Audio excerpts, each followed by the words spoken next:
This conference will now be recorded. Welcome to the November Girls Rep meeting. My name is Erin Kramer and I'm the Girls Director. Welcome to all of you who are new this year, if there's any of you out there. And welcome back to all of you returning reps for the upcoming 2021 season, which clearly I have the wrong date. It's not the 2021 season, but it's still November 2020. But this meeting is mainly to talk about the upcoming 2021 season. Our agenda for tonight is to go over the rules for the season. We'll talk about recruitment of officials, how to prepare for scheduling meeting, coaches certification requirements, and some trainings that are offered in the area.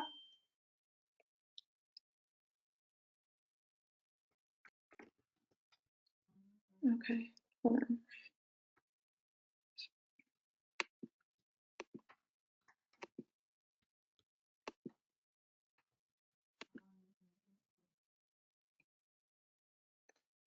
And then we have a presentation from Max One, which is an online coaching resource, team resource company. Determining playing levels and team evaluations, preparing for team registration, and submitting age eligibility petitions.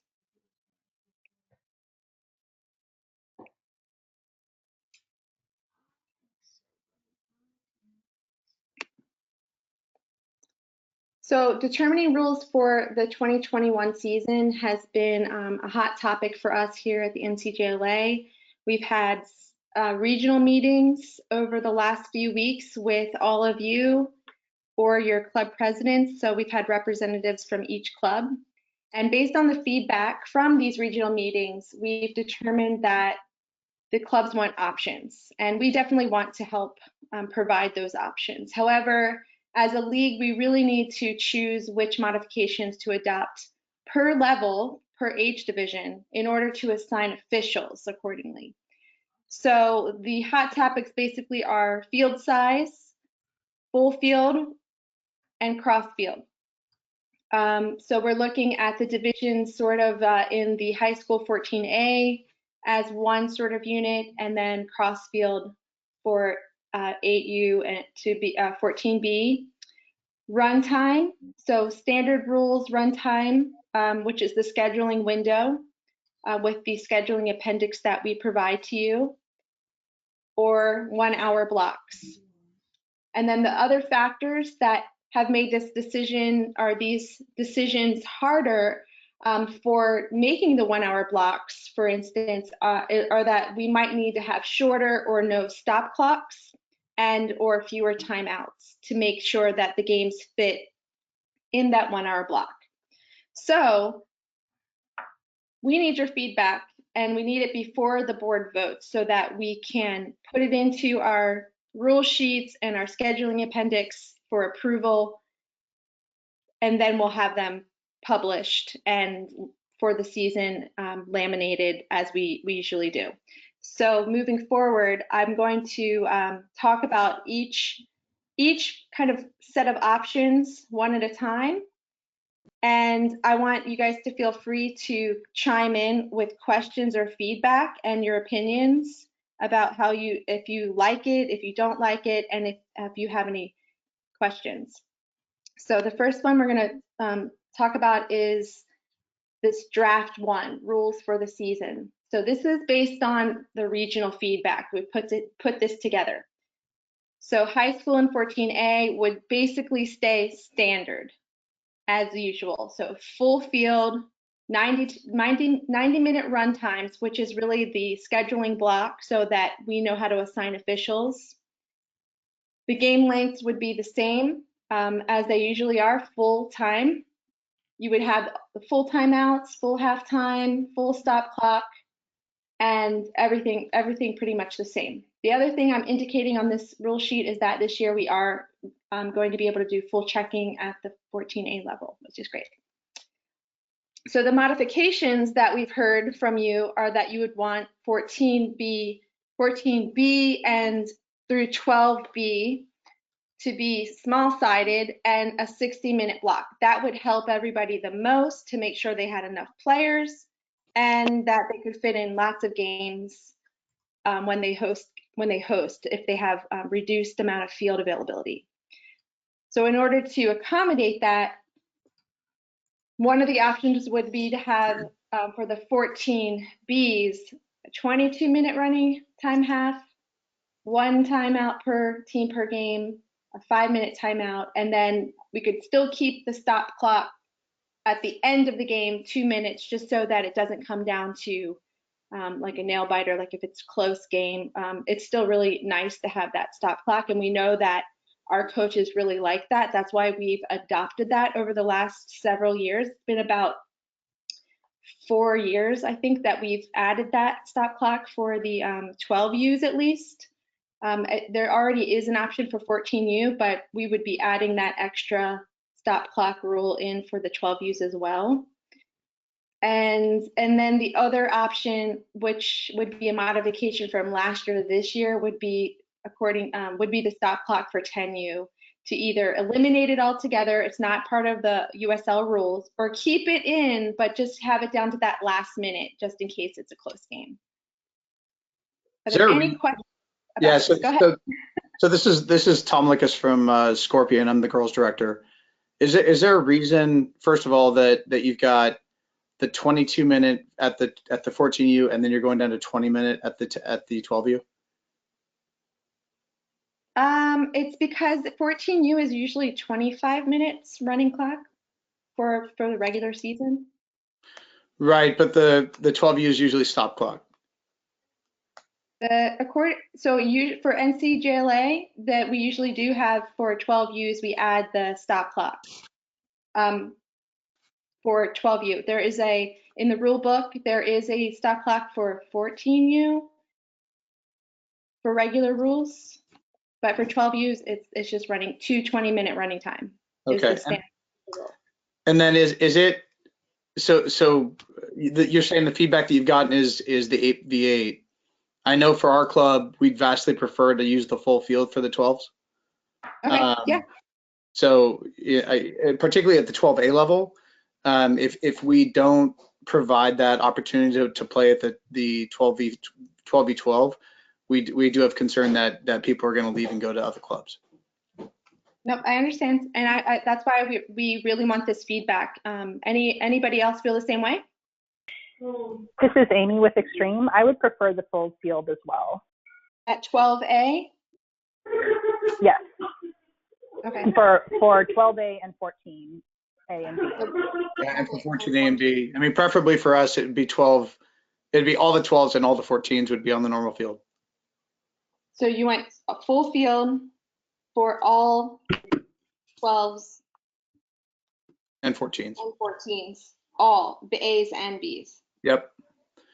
Because I prefer that as well. But this is also given if somebody shows up and they don't have the full amount, we would accommodate to that. But I would prefer to have it set up and have the rest, ready to go for a full field. Okay. Yeah, that's a great way of looking at it. Yeah, and I don't want to move on to the next slide too quickly because I do have 2 other slides that basically are talking about what you're saying. So we just want to make sure that you guys have a say. We hear everybody out. So we don't miss anybody's feedback. Let's see. So let's see. I think. Sorry. So draft 2 would be standard timing and standard format. The only change would be that 12UB rookie would go to the 8v8 as we voted on and approved in the delegates meeting. And the only other change would be the full checking. So this is what I'm hearing from Scorpions and Extreme. Yeah. This is looking more like what you would want. Yeah, so for Scorpion, sorry to interrupt, or for Scorpion, this is what we prefer. Yeah, okay. And Folsom agrees with the Scorpions too. We would prefer that.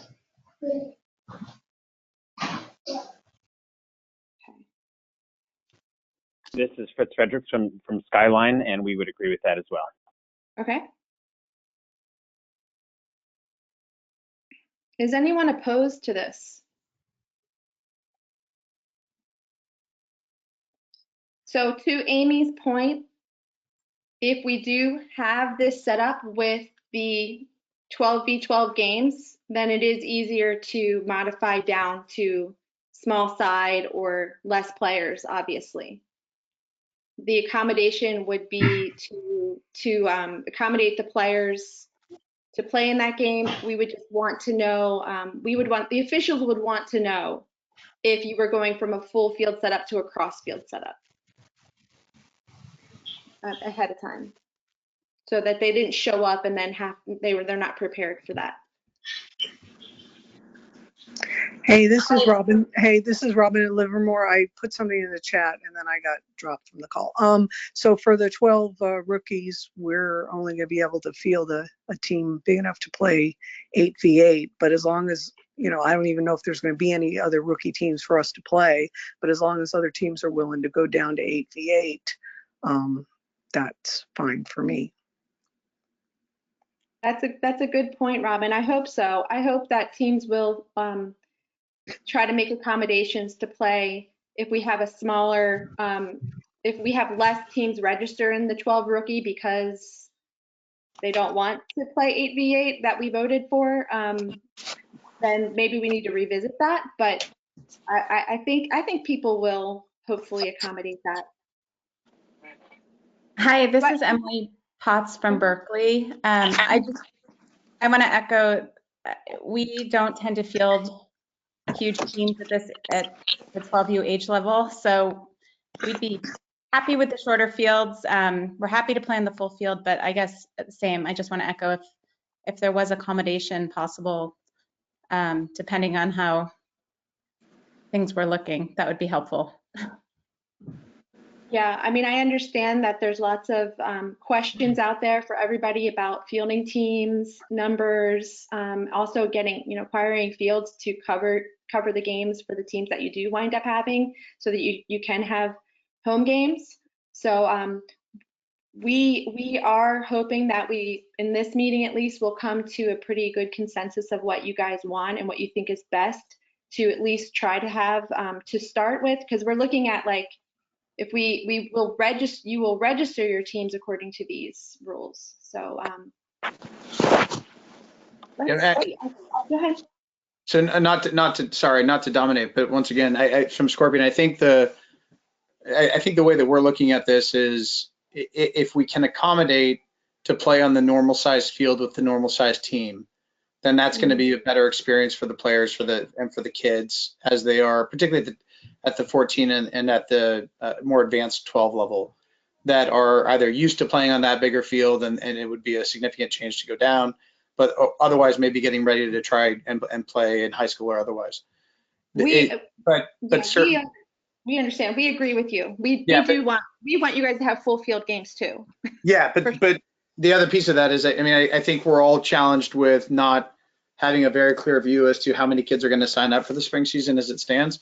So I think from our perspective, we'd be happy to accommodate other teams that may not have a team to field for that size, so that we would play on a smaller field and be okay with that. So I think we just all have to have that flexibility this year to be able to play down as appropriate. Okay. So far we're hearing Davis. Okay. I'd agree with that. I don't think we quite know what our numbers are yet, so our preference would be for 12v12, but we don't know if we'll have that for both teams yet or not.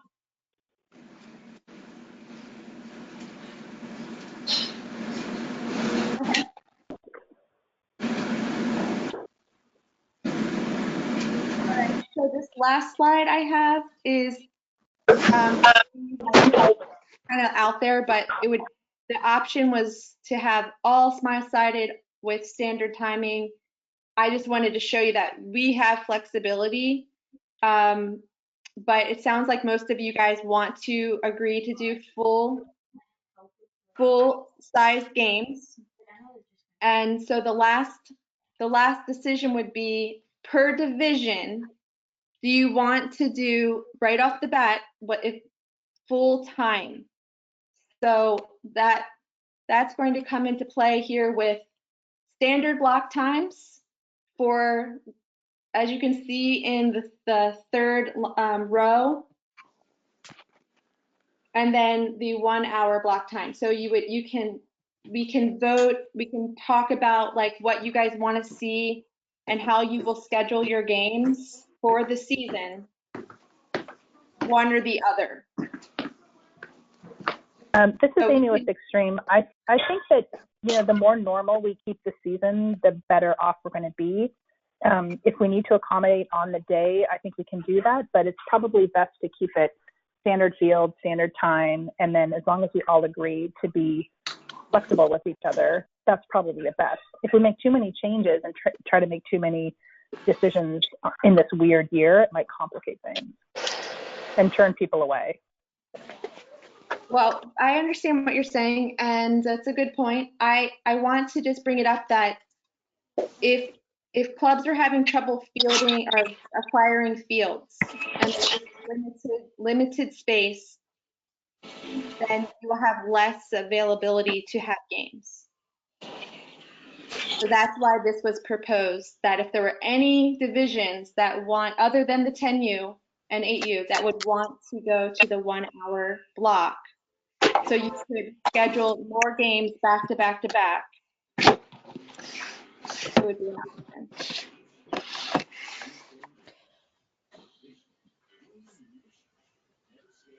Aaron, this is Andrea Lynn of Scorpions. When you're talking about this 1 hour block, you're saying that if a game started at noon, the next game would start at 1. Is that right? Correct. Yes. I see. So you're not going to build in any margin between games to accommodate fewer people in the parking lot or crossing paths and stuff like that? At this point, like, no, it would be two teams per field would play, and then there would be this is really up to you guys, that you have an option. What the main point that we're bringing this up is that because it was brought up in the regional meetings, that it is an option to change the run time, but we need to have the decision so that we can change that into arbiter. So when you do schedule, if you were to decide that you wanted, let's say 14 Bs to be a 1 hour block, then that would change in arbiter. So the officials would be assigned in 1 hour blocks for that age group. Just as a benchmark for the Scorpions, we are anticipating a pretty significant decline in field availability for us, but we actually think it's quite parallel to the decline in enrollment we're seeing as well. So given that, and it's still somewhat of a rough guess, but given it's really looking like that's going to be the case, that will still be kind of 1-to-1 in terms of number of teams to field allotment. We would, as Scorpions, put our hand up for sticking with the more conventional blocks of time for games. Okay.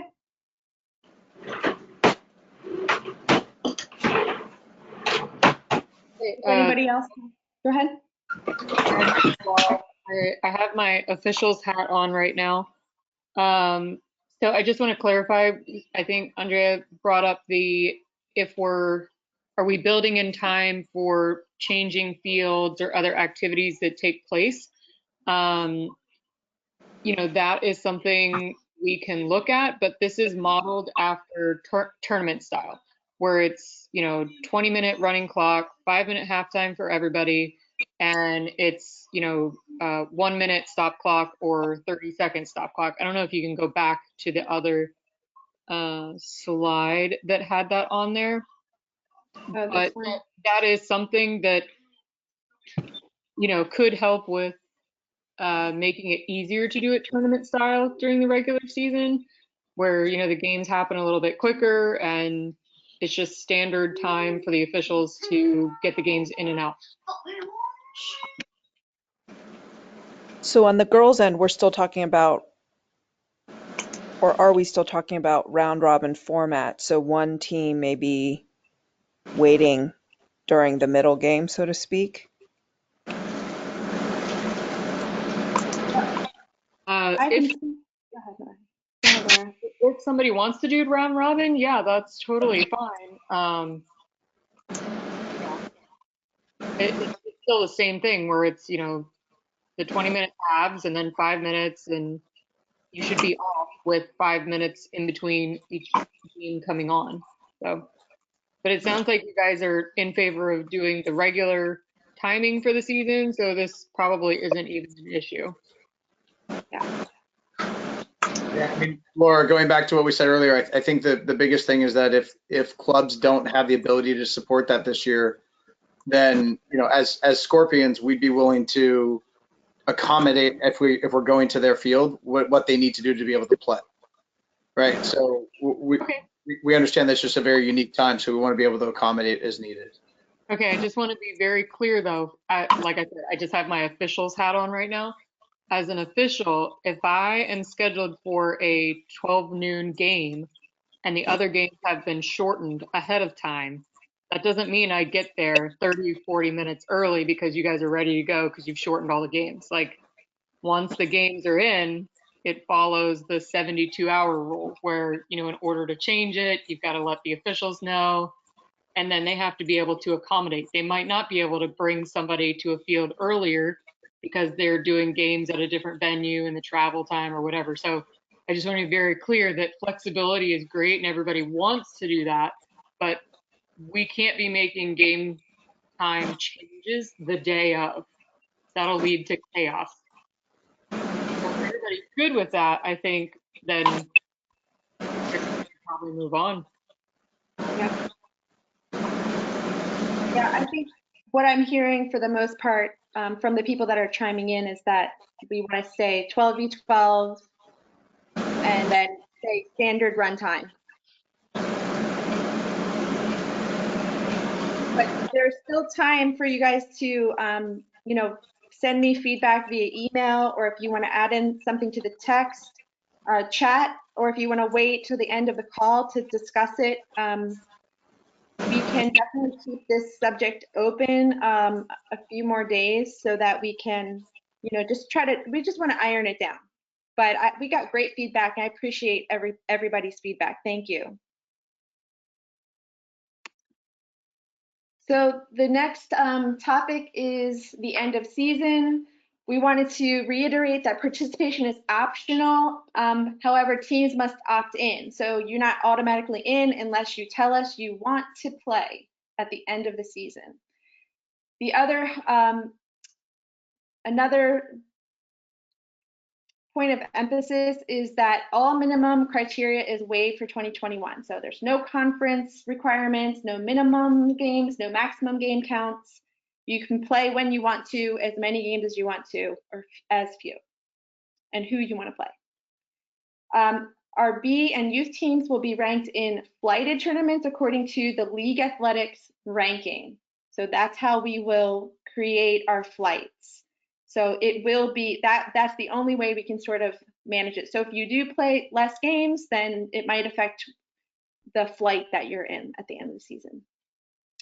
And then our A and high school teams will also still be ranked via the NCGLA RPI formula.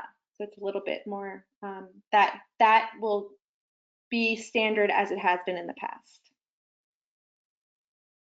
This chart this is Amy from Extreme. I just had a quick question for the RPI standings. It's only within the NCGLA, right? It's not from any other outside clubs that we decide to play. That's correct. Thank you. So on this sheet, you will see the date that we're going to have to calculate the standings. So it's about a week before the actual event. So you can get those last games in. So you'll either be in regional playoffs or a flighted tournament. based on your division. And then if you win, all divisions will have the winners of the flighted tournaments, and that will go to the league championship at every level except for 8U. The other thing that we wanted to highlight was that you can still schedule games through May 31st through the NCGLA, and you will be billed as you are during the regular season. So feel free to keep playing games and add them to your schedule through that date. You can still play after the season ends, but Laura, can you speak to them on how they would assign officials that way if it's after the 31st, if they want to play? Yeah, so then they would, and this is for the boys' side too. So those of you that take care of both, then they would need to contact the officials association and either secure a contract or pay their invoice separately. They might be able to do that where they just send you an invoice for your extra NCGLA games that happen after the 31st. So. And also, because of COVID, these dates can change. And if you can't attend, if the date changes and you can't come, then you will be refunded your fee. You still need to RSVP in advance. Make sure you guys all do that. And lastly, the NCGLA end of season events are all USL sanctioned. So if your teams are looking to be nationally ranked, our events count for that. So keep that in mind. Are there any questions or any other comments from staff on this slide before I move on? Yeah, so sorry I keep talking. I have a question regarding the A team level within the other clubs that are on the phone. So we are within Scorpion planning to field A teams at the 14 and the 12U level. And I'm curious as to what the thoughts are across the league, if there are other clubs that are going to be looking to do the same thing, or if we're going to be kind of a standalone on that. This is Amy with Extreme. We'll have a 14A and a 14B and probably a 12B, and then we'll have a 10, but I'm not sure where we'll hit there. Okay. This is Fritz Fredericks from Skyline, and I'm expecting an A and a B team for U14 and potentially an A and a B team at U12. I'm not 100% confident on our numbers just yet, but that's our expectation.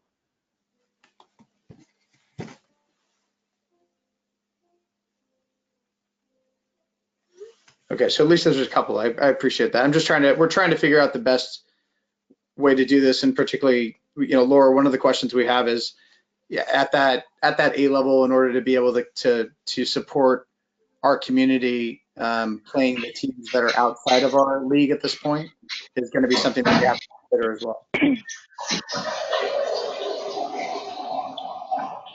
I'm sorry, so is your question about the timing or rankings? No, it's more about how we would do that within the NCJLA format, particularly with the need of refs and otherwise, considering that, it's such a unique time, and we understand some of the changes in the league that we're going to have to go outside the league to have enough games for our girls.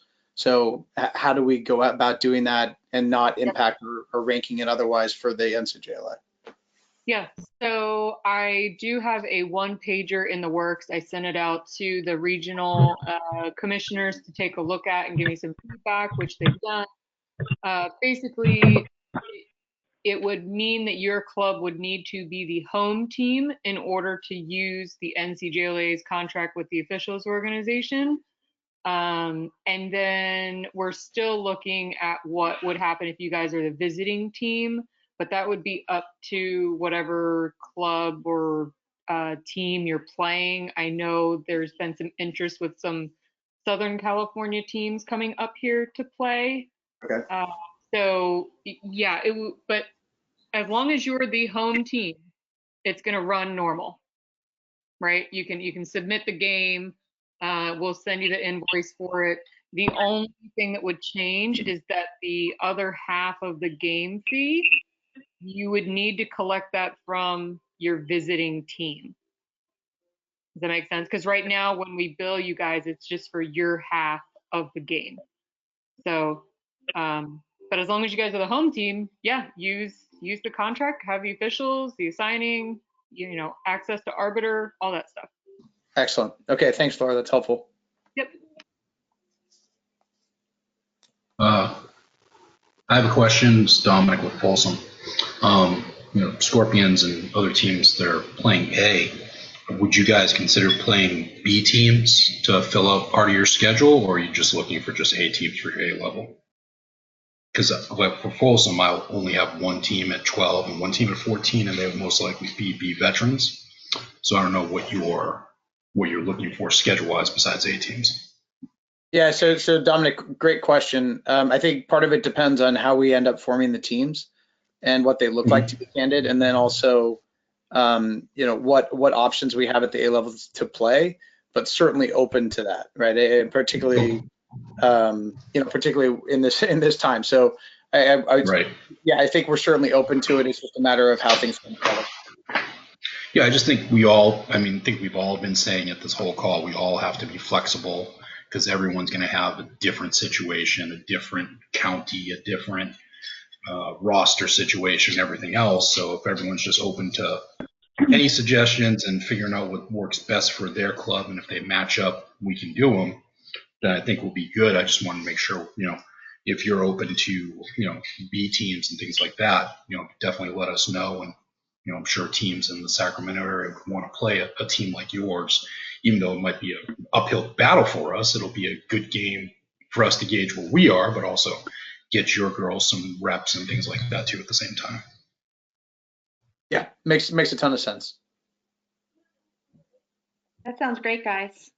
I think we do need to do, we would hope that you guys would do that as well.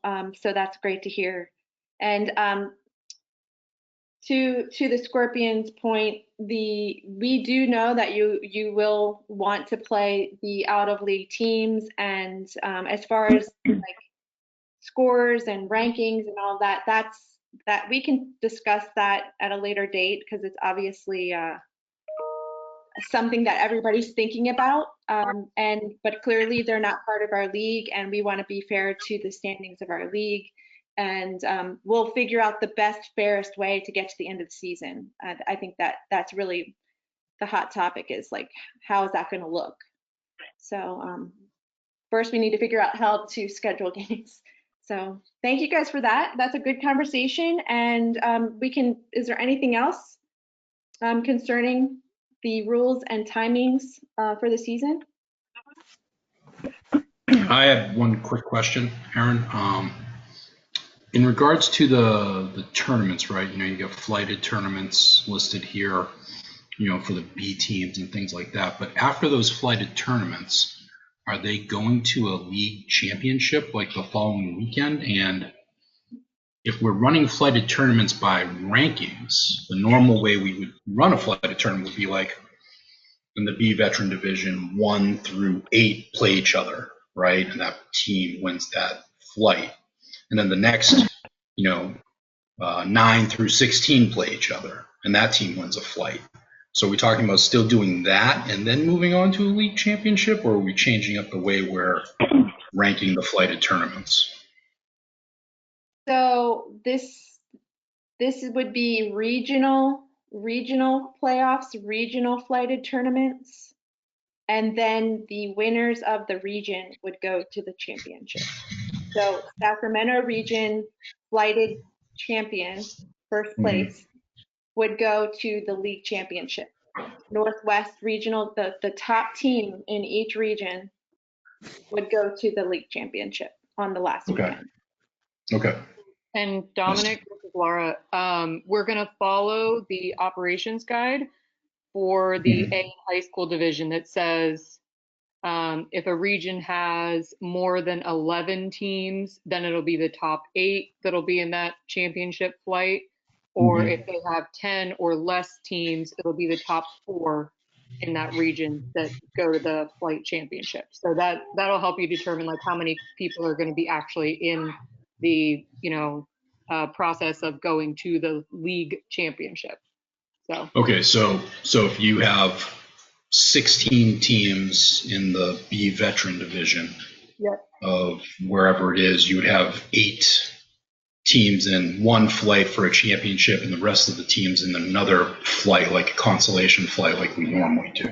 Yep, exactly. Yeah, Okay. we would look at that top 8 as the playoffs, basically. Gotcha. Yeah, and the other one would just be the flighted, kind of like the consolation flight. Yeah. Okay, that makes more sense. Cool, thank you.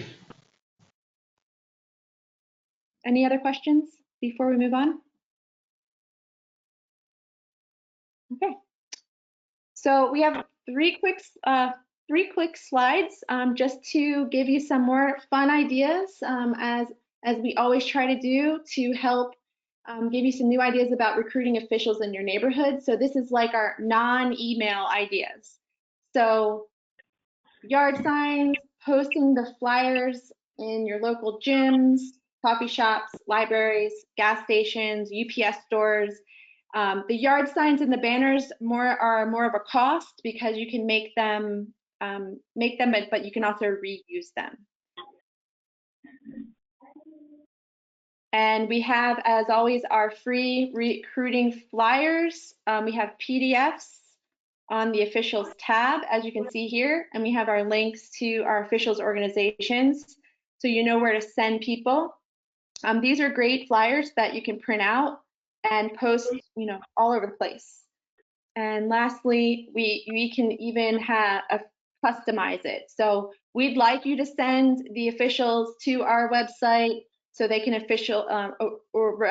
register through us, but also when you register your teams, there is a place for you to type in that person's name if you know the person that you've recruited for your club. We want you to get credit for it. And the next topic.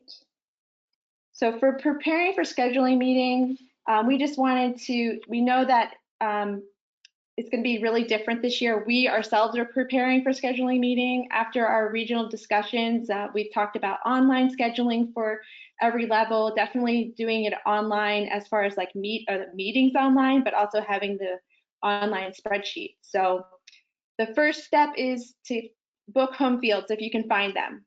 And then you guys need to decide how many games you want to schedule for your clubs. We know that money is possibly going to be an issue this year with less players or smaller teams.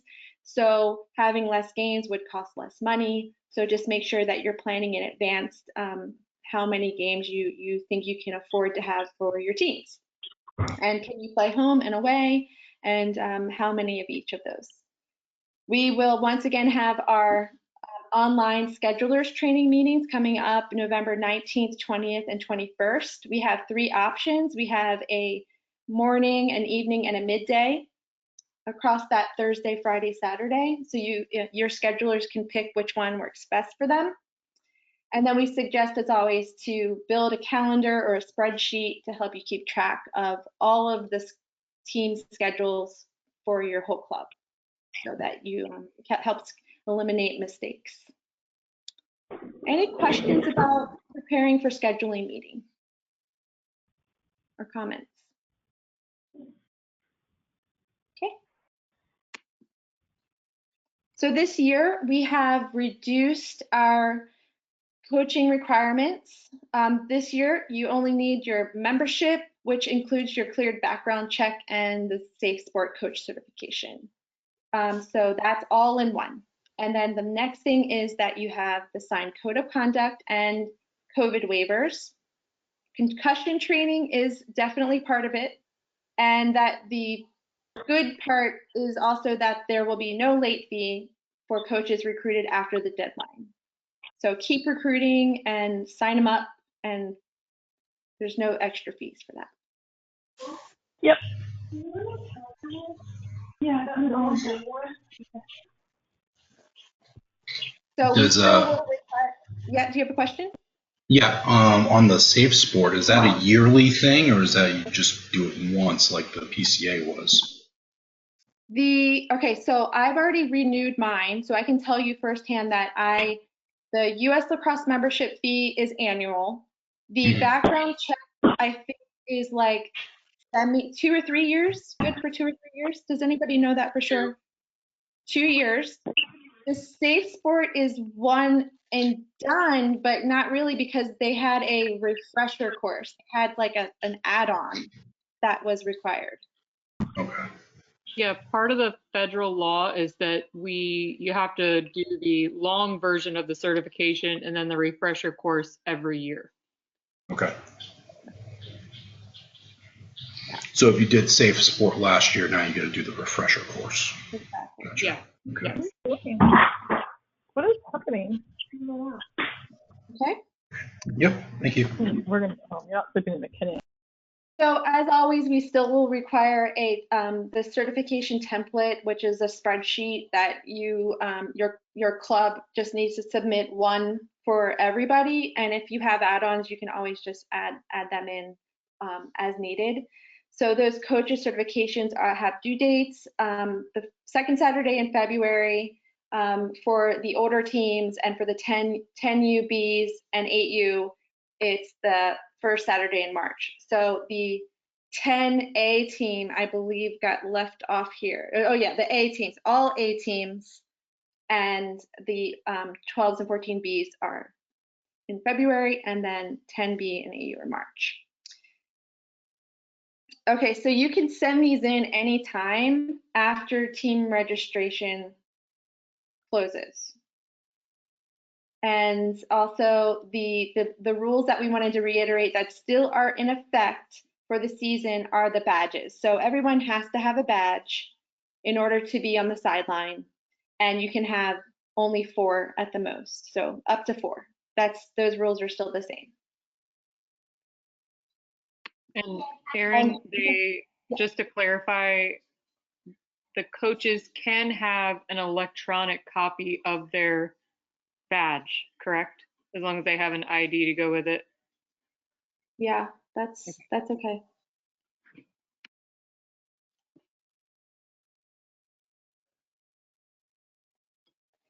So we have reduced our requirements, but that doesn't mean that there's no education and training opportunities out there. So these are our top favorite free and low-cost virtual courses. So the Red Cross, First Aid, CPR, and AED do have a cost, but the other ones that we've listed here are either free or low cost. Up to Us Sports has a free webinar called Keep Girls in Sports, and there's one coming up that's about coaching and racial equality, which is on November 28th. The other really awesome website and organizations called Rise to Win have a lot of free web courses on the following list, as you can see. I highly recommend all of you leaders to check it out and consider asking some of your coaches to take some of these courses. And as always, US Lacrosse, they have so much stuff on their website. They do charge for things here and there. There are free webinars, but there sometimes are some that cost like $6. I've done a few myself and I love them. So you get to pick and choose which you are interested in. They're mainly from the US Lacrosse, what is it called? The convention. They record those sessions and then they post them on their website and charge money for those, but there's some really good ones. So I still recommend those for ongoing training for your staff, even though we don't have those education pieces required for the 2021 season. And we're not coordinating any in-person US Lacrosse clinics this year. They will have some new virtual workshops for 2021. They haven't been launched yet, but they are definitely having them. And we'll let you know when they're up. So I'd like to introduce Dan Claus. He is the Max 1 rep. So this is kind of like our intermission, I guess, but it's really great. And can you guys see that screen? Yep. Okay, Dan, are you there? I'm here, Aaron. Awesome. Well, the floor is yours. And just let me know when you want me to progress through this to the next slide. Absolutely. Thank you so much, Aaron, for having me on today, and and granting and thank you very much, Laura, for granting Max One the opportunity to speak to all of the club directors today. And so, what I wanted to just share with you folks is, who Max One is, what we are, what we do, and we're a virtual coaching platform company, and we created this. A former college Division II college basketball coach created this company and created this platform. And Aaron, if you can go to the next slide, that'd be great. And so what we have for our virtual coaching platform, it's a great platform, one of the best in the industry, that was fully endorsed by NBC Universal's Sports Engine, and we partnered up with them, and that's how we came in contact with Laura and Aaron of the NCJLA. And it's a bit, and as we walked them through the platform, we showed them how this is a great place for coaches to create and assign custom drills to their athletes and really heighten that athlete engagement for days that we're not able to meet. And in this starting time, those days are becoming fewer and farther in between. So we really want to engage with our athletes with these custom drills. And what's great is after we send these drills and workouts to the athletes, we can hold them accountable, making sure that they received that workout, did that workout. And how we track this activity is by associating points to a particular drill. So whenever they do a shooting drill or a passing drill, they'll get the points associated to that, and that'll be tracked in the performance leaderboards that we have here. And what's great is also, not only can we create these workouts and send them to the entire team, but we can send them to a group of athletes. So we could send a very specific workout to our goalies, and then to another workout for our attack position players. And in addition to that, we can also send it to a particular individual. So if somebody was struggling hitting the net one day, we can send them a shooting workout, to work on their own time during the weekend. So Aaron, can you please go to the next slide? And as we have here, we've kind of run into, obviously had a lot of conversations with sports organizations, and we see a lot of people using this in season to kind of assign homework assignments, as I was just describing, and keep everybody engaged. But we also have a nice coaching corner, so coaches can coach other coaches who may be volunteers or not as experienced as some of the other coaches in the program. So it's a great way to have some top-down consistency within a organization. And Aaron, if you can just kind of click, I think another one appears. There we go. And so as we see people using it in the season to kind of stay in touch and raise engagement, we see them doing that in the off season as well. And we have the ability to have coaches create, 8-week-long programs, customized programs, so athletes can stay engaged in those summer and winter months, and ramp up into the new season and get ready for tryouts. And the idea is to keep our athletes in peak condition, and so they can improve. But also, we've been speaking with organizations, and their feedback from this has really helped them reduce their athlete churn rate and help really retain a lot of their athletes, from a season to season basis. So that athlete retention is usually a high objective for a lot of organizations like yourselves out there. And what's great is too also that we're learning to leverage this platform to help create new revenue streams for organizations. And during these trying times, I think that's a main objective that a lot of folks are trying to address right now. And Aaron, if you can go to that next slide, that'd be greatly appreciated. And so what we're kind of looking at right here is just a couple still shots. And on the left here is the platform itself, where we can start building out those workouts. This is a web-based application where coaches will have access to. The players will have access through the Max One mobile application. They'll download that and get tied to their link to their team. And then coaches can start creating these workouts by dragging and dropping exercises that they either upload themselves, their own content with their voice and their drills and instruction, or you can download some canned content that we have available in our marketplace for free downloads and purchasable downloads as well. So when we create these workouts, we'll send them over to an athlete's phone. They'll open the workout, see the drill that they have to do.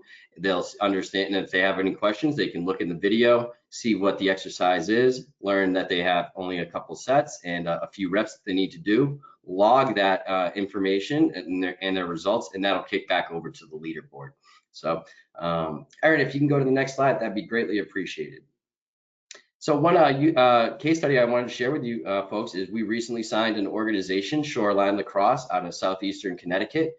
And this is an organization with about 150 plus athletes. Mainly, they have their boys division, and they're rolling out their women's division. And so they're going to be experiencing a lot of growth, but they really wanted to, find a way to expand their brand, enhance their overall club offering to the athletes and to the parents, and not to stay static, and to stay proactive in engagement with their athletes and the training that they have, and being able to track that engagement levels through the leaderboards. So what we were able to do with them was create their own application, a custom-made application powered by the Max One virtual coaching platform. So the Shoreline Sharks are right now available for download in the Apple Store and Android Store. So this has been a great success for them, and right now they're having everybody running their entire operations from U12 to U18 on their boys side, and the teams that they have on their girls division right now. And it's a great way for them to heighten that engagement and really expand their brand. So Erin, if you can go to the next slide, that'd be greatly appreciated. And also another one that we have, I'm sure a few of you have heard of True Lacrosse out there.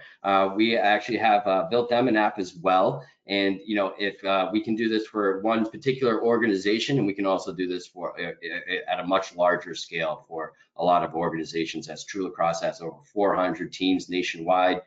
They can really manage their communication with our communication features. We can do text, push notifications and emails directly from there, and create schedules. But the idea really is now that True Lacrosse is in the pocket of every one of their coaches, every one of their players, and their parents as well. We want to make sure, as an organization that works with a lot of youth sports organizations, that we have the parents included. So for all the athlete licenses out there, there's a shadow parent account with no additional charge at all. So just wanted to share this information with you folks. And if you can just go to the next slide, Erin, that would be greatly appreciated. So I know I kind of went through this quick. I just wanted to be as sensitive to the time that you folks carved out for me today. And thank you again for the opportunity to introduce the Max One virtual coaching platform.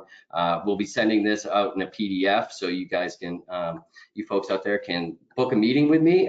We can go through a full demo of the virtual coaching platform, understand your organization, the troubles that you're facing right now. Maybe it's due to the pandemic, but we'd really love to kind of learn a little bit more and learn how a virtual coach, and teach you on how a virtual coaching platform can really enhance your offering for not only your organization, but to the athletes and parents that are signing up with your organization. So Erin, that's that I wanted to get in and out. So thank you so much for the time today. I really appreciate it.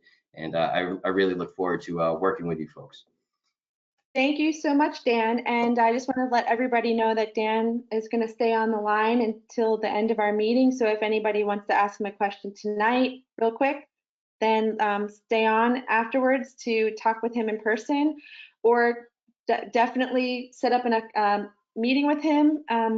Thank you, Dan, so much. It was a great presentation. Thank you so much, Erin. Really appreciate the opportunity. Oops, hold on.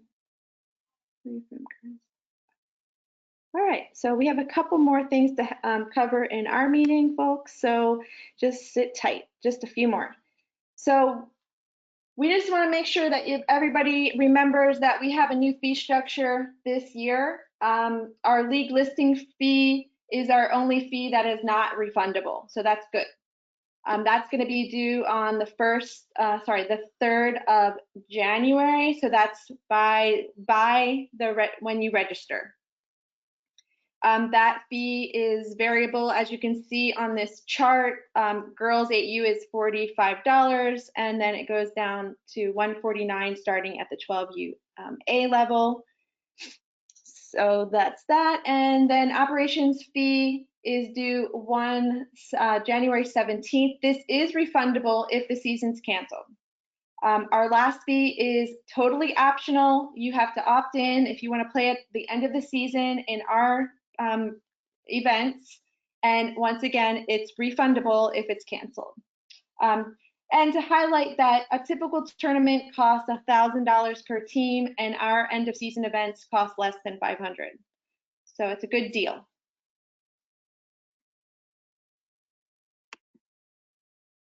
when you do register your team, we want you to focus on your team strength scores so that we can publish those out.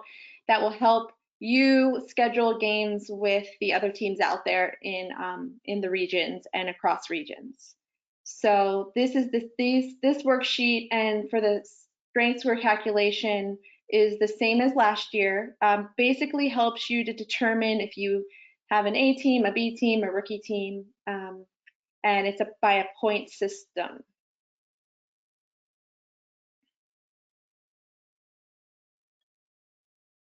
Any questions about team strength scores? Okay.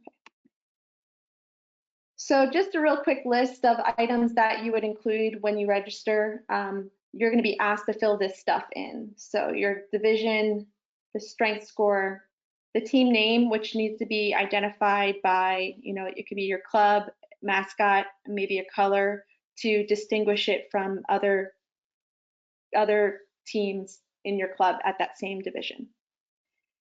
So we want to know who is registering this team, and we need to know the game scheduler that will be scheduling the games, and the strength score, which includes your overall team strength, the age range of the players, your experience level of the players and the coach, and your coach's information if you have it. I know a lot of times we don't get that until later in the season when we do player registration or rosters. But if you already know who's coaching your teams, just please include that as well. And then, of course, when you register, you will be asked to make that first payment. So for age petitions this year, we will still be having you submit them via the petition form. And this can be submitted at any time. So from now until the end of the season. Petitions must be submitted by the club president or a club delegate. So no parents can submit them or coaches. What's new this year is that the board will be reviewing these petitions bi-weekly instead of monthly. And the communication will come back really short right afterwards. So I know that there's been 1 or 2 day turnover. Is that correct, Laura, already with some of the petitions that have been submitted? Oh yeah, we've already approved but 10 of them, and it was just, next day. So going very quickly. There was some common questions that have come up, and this comes up every year, but we just wanted to make, kind of like an easy cheat sheet.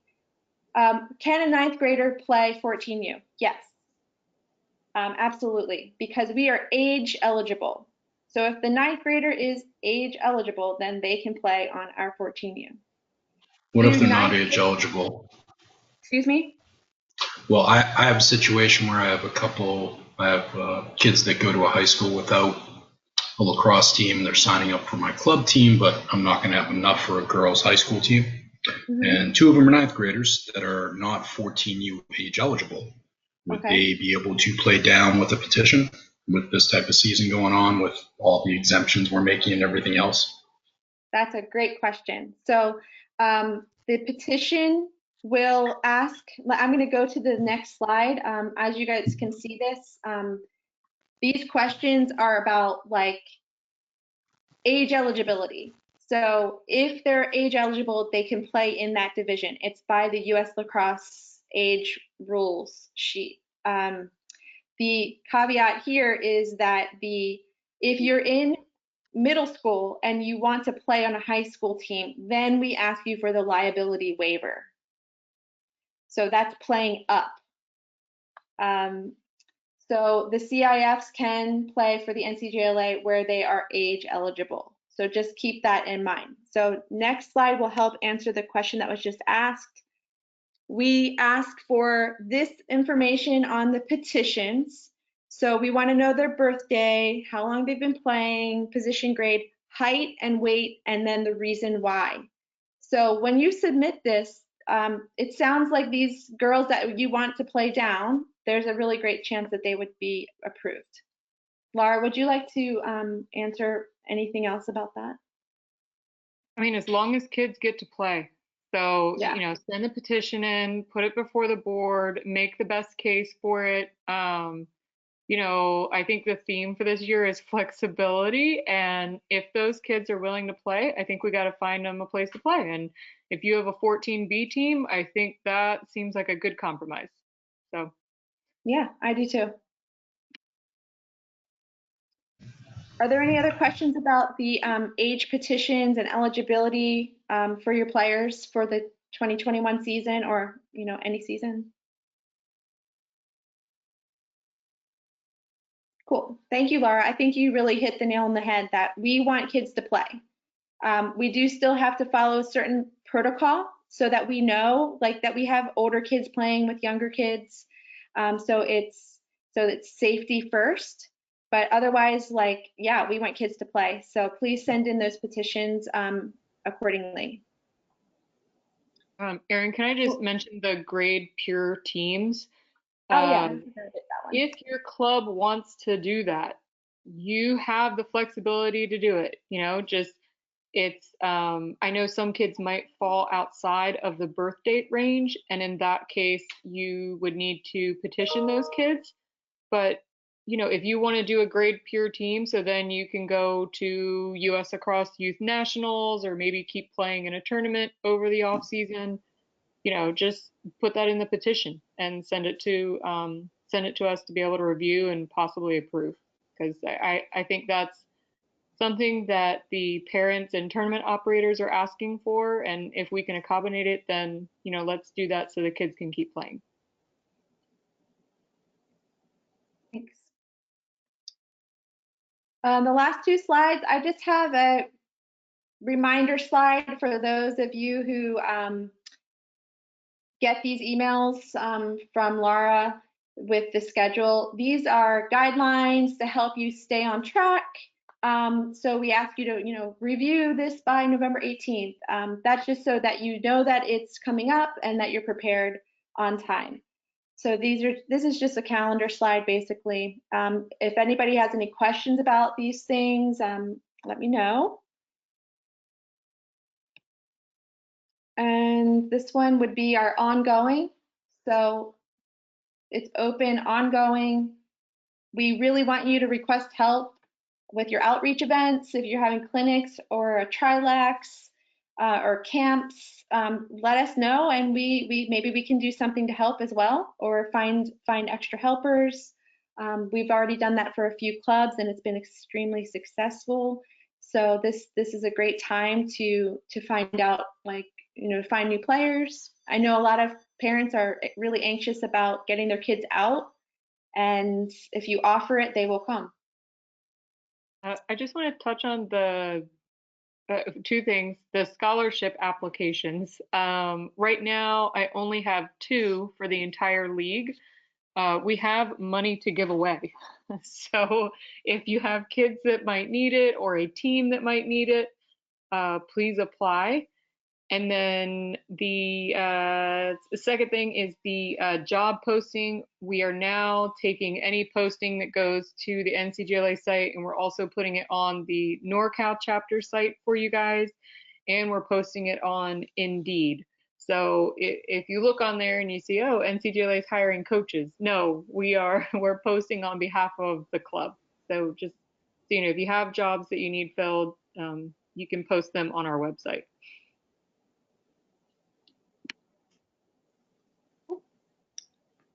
Well, thank you all for coming to the meeting tonight. We appreciate it, and we really appreciate the feedback that you've provided. I have heard you all, and if anyone still has anything else to add to that conversation, especially the part we talked about earlier, please contact me, just because I'm going to be putting together that final draft to send out to the board for approval. But I think I've captured pretty much what you guys think is best going forward for the league. And no one chimed in otherwise, as far as I could see on chat, to oppose any of those decisions. But it's not too late. So if you still have some more feedback, just don't hesitate to call me tomorrow or email me. Hey, Erin, before we break, can I ask one additional question? Sure. So Today Santa Cruz and Contra Costa moved back to red. There's a bunch of counties that have moved back to purple. And California is not allowing youth sports to play in games today. So just curious if you guys have any insights today on what's going to change so that we can play in the spring. I actually can respond to that if that's okay. This is Laura Jennings. Yeah, please, Laura. Yeah, so the California Youth Sports Alliance, I don't know if you guys saw that on our website. We joined with a bunch of other youth sports in California, not just NorCal, but the entire state. And we have a lobbyist and 2 assemblymen that are advocating on behalf of youth sports. And so today at the press conference, they mentioned that the guidance is coming soon.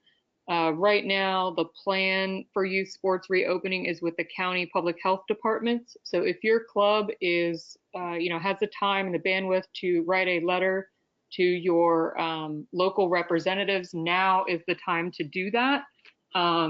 There has been some reports of travel teams bringing back cases of COVID because we're not allowed to play in California. So people who are willing to travel out of state or going out of state to hotspots and bringing it back. So this is motivating the California Department of Public Health to figure out how to let games happen here. So please look at our website. There are pre-written letters, things that you can just copy and paste and send via email to your representatives, or even if you know people who work in that section, to call them and let them know how this is hurting your club and how you are prepared to open safely, and you can follow the protocols and do the disinfecting and keeping track of who's there to help contact tracers. That was the biggest thing with the governor's office was, well, we didn't realize you guys actually were organizations with a structure and leadership, and I'm like, yeah, we have club leaders who are in charge of their community, and then we oversee, and it's, they're getting a real picture as to how sophisticated our organizations are. So just, if you guys could contact your county health department and let them know, that would be super helpful with getting those games that we all want to see happen again.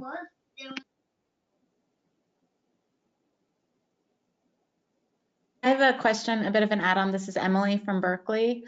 I'm curious if other clubs have had luck, or how far along you are with identifying safety managers. We just keep, I don't know, as a board, we just keep saying, no one's going to sign on for this job right now. We have no idea what's going on. I'm just curious if we're way behind the ball and if everyone else has a safety manager all lined up.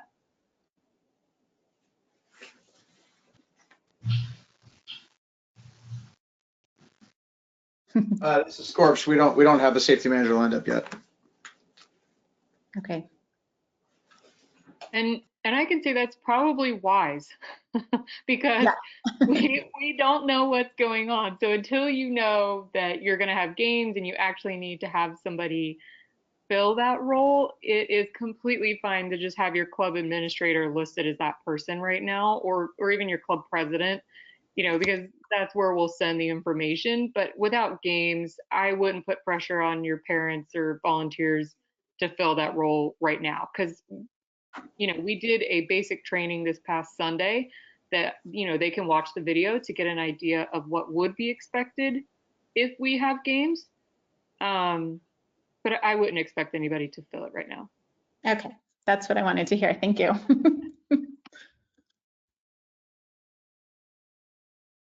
Now, just to add on to that, though, I can say that the governor's office was provided a copy of all of the youth sports organizations' plans.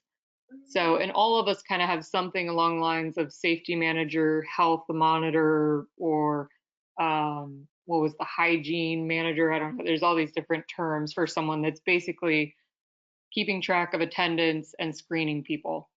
So, if that's what we have to do to have games, I think some of the parents would be willing to help in that capacity.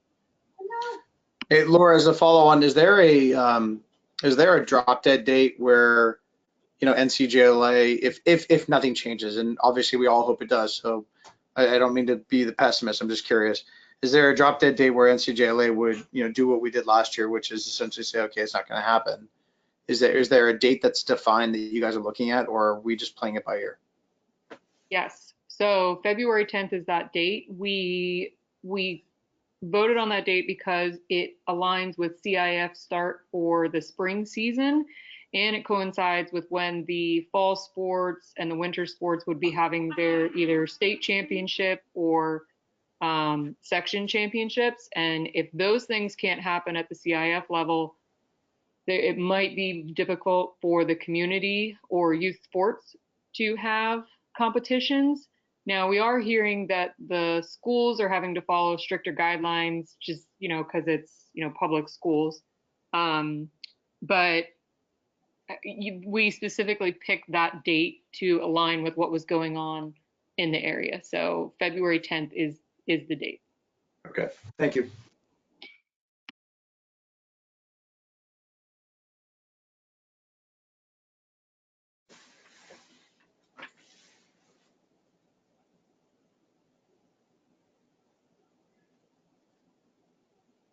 I think Dan might have dropped off from Max One, and he left his contact information, a nice little goodbye message. I'm still here. Oh, good. Okay, so that's the end of our meeting. And if there aren't any other questions for us, thank you. Dan is still on the call. If you want to ask him questions, we will see everybody next month when we have our next meeting. And if you have any questions or concerns at all, please reach out to me on email. Thank you.